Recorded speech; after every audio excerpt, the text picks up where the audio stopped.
Assalamualaikum warahmatullahi wabarakatuh. Perkenalkan, nama saya Lusita Dwi Setiarini, NIM 195211270 dari kelas MBS 5J. Nah, pada kesempatan kali ini saya akan memaparkan materi mengenai manajemen pengambilan keputusan. Nah, berikut merupakan materinya. Pengambilan keputusan merupakan tindakan manajemen dalam memilih suatu atau lebih di antara sekian banyak alternatif keputusan yang ada untuk menyelesaikan permasalahan dalam sebuah organisasi.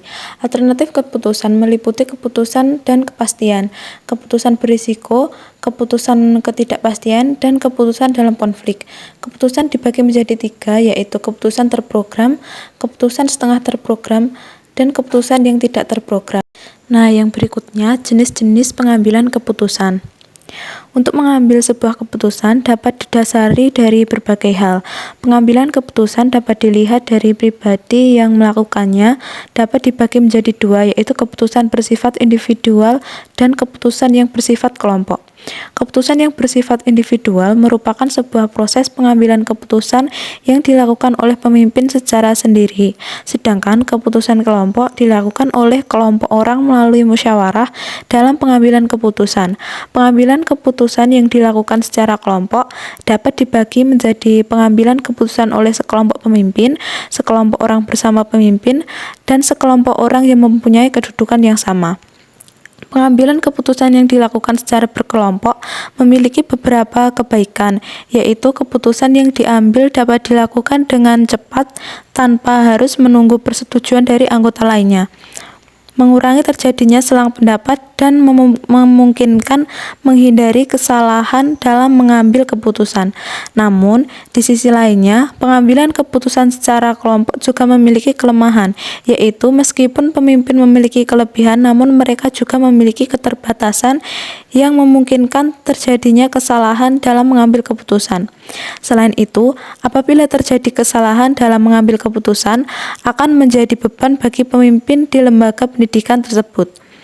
Dari penjabatan tersebut dapat disimpulkan bahwa pengambilan keputusan terdiri dari 2, yaitu pengambilan keputusan yang dilakukan secara individu dan pengambilan keputusan yang dilakukan secara berkelompok.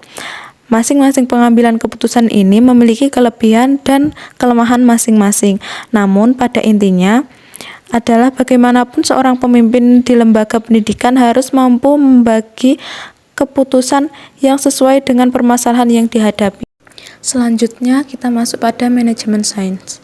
Manajemen sains merupakan penerapan teknik matematika dalam prinsip-prinsip ilmiah dalam persoalan manajemen untuk membantu manajer membuat keputusan yang lebih baik. Seperti yang tersirat dalam definisi ini, manajemen sains mencakup sejumlah teknik berorientasi matematis yang telah dikembangkan dalam bidang ilmu manajemen atau telah diadaptasi dari disiplin ilmu lain, seperti ilmu alam, matematika, statistik, dan teknik. Manajemen sains juga disebut sebagai riset, operasi, metode kuantitatif, analisis kualitatif, dan ilmu keputusan, yang merupakan bagian dasar kurikulum dari sebagian besar program bisnis. Tujuan utama dari manajemen sains adalah untuk menyelesaikan masalah-masalah yang dihadapi oleh seorang manajer baik yang bergerak dalam sektor publik maupun swasta dalam proses pengambilan keputusan dengan cara pendekatan model-model sistematika.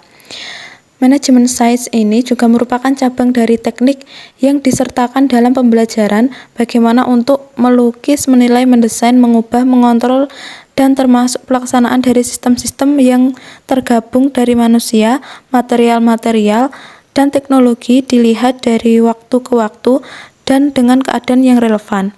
Disinilah manajemen sains berperan yaitu dengan menerapkan pendekatan ilmiah untuk memecahkan masalah-masalah manajemen di atas dalam rangka membantu manajer mengambil keputusan yang paling tepat.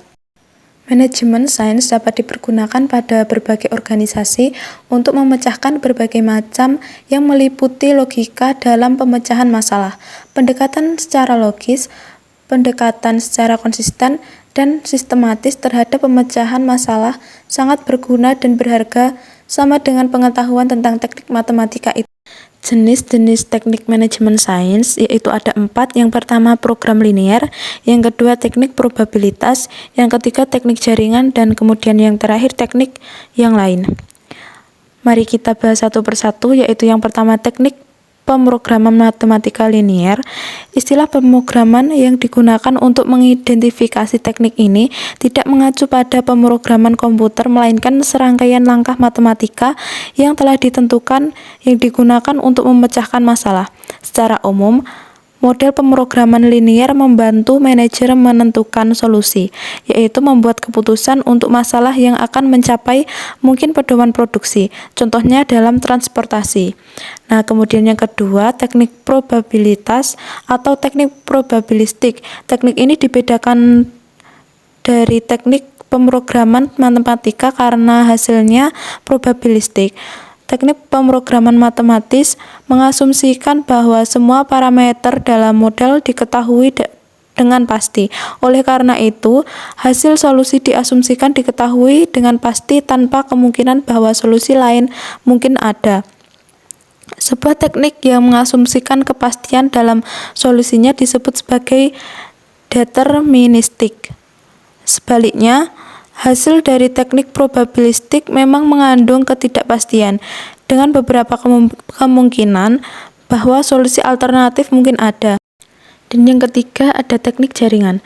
Jaringan terdiri dari model yang dipresentasikan sebagai diagram daripada sebagai hubungan matematis yang ketat. Dengan demikian, model ini menawarkan representasi bergambar dari sistem yang dianalisis. Model-model ini mewakili sistem probabilistik atau deterministik. Contoh, yaitu menentukan rute terpendek. Dan kemudian teknik lainnya, beberapa topik dalam teks tidak mudah dikategorikan. Mereka mungkin tumpang tindih antara beberapa kategori atau mereka mungkin unik. Proses hierarki analitis atau AHP adalah topik yang tidak mudah diklasifikasikan. Ini adalah teknik matematis untuk membantu membuat keputusan memilih di antara beberapa alternatif keputusan yang diberikan lebih dari satu tujuan. Namun, ini bukan bentuk pemrograman linier seperti pemrograman tujuan. Struktur model matematika untuk masalah pemrograman nonlinier mirip dengan masalah pemrograman linier. Namun, persamaan dan fungsi matematika dalam pemrograman linier dapat menjadi nonlinier dan bukan linier, sehingga memerlukan penggunaan kalkulus. Yang terakhir yaitu ada langkah-langkah metode ilmiah dalam manajemen sains. Yang pertama yaitu observasi atau pengamatan. Langkah pertama dalam proses ilmu manajemen adalah identifikasi masalah yang ada dalam sistem atau organisasi. Sistem harus terus-menerus dan diamati dengan cermat sehingga masalah dapat diidentifikasi segera setelah terjadi atau diantisipasi. Masalah tidak selalu merupakan akibat dari krisis yang harus ditanggapi, tetapi seringkali melibatkan situasi antisipatis atau perencanaan. Orang yang biasanya mengidentifikasi masalah adalah manajer, karena manajer bekerja di tempat-tempat di mana masalah mungkin terjadi. Namun, masalah yang dapat diidentifikasi oleh ilmuwan manajemen, seseorang yang ahli dalam teknik ilmu manajemen dan terlatih untuk mengidentifikasi masalah yang telah dipekerjakan secara khusus untuk merencanakan masalah menggunakan teknik ilmu manajemen. Yang kedua yaitu ada definisi masalah. Karena adanya masalah menyiratkan bahwa tujuan perusahaan tidak terpenuhi dalam beberapa cara. Tujuan atau sasaran organisasi juga harus didefinisikan secara jelas. Tujuan yang dinyatakan membantu memusatkan perhatian pada apa masalah yang sebenarnya.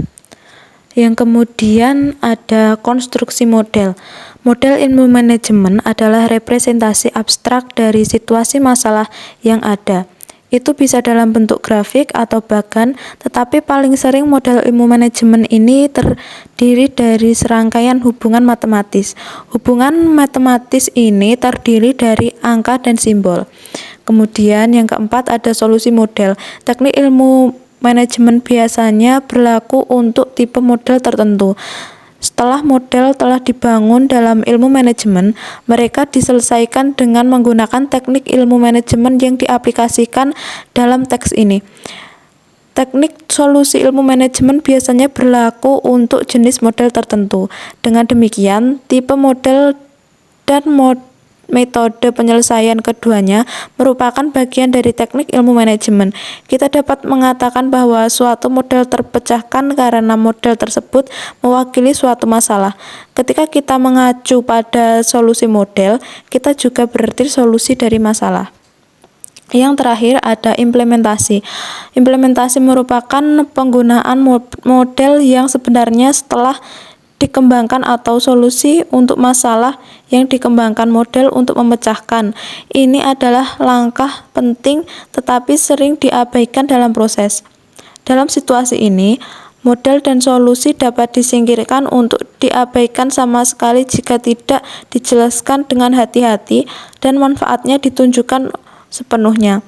Model dan solusi ilmu manajemen tidak diterapkan, maka upaya dan sumber daya yang digunakan dalam pengembangannya menjadi sia-sia. Nah, sekian materi yang bisa saya jelaskan, dan ini kemudian ada beberapa sumber yang saya ambil. Sekian, terima kasih. Wassalamualaikum warahmatullahi wabarakatuh.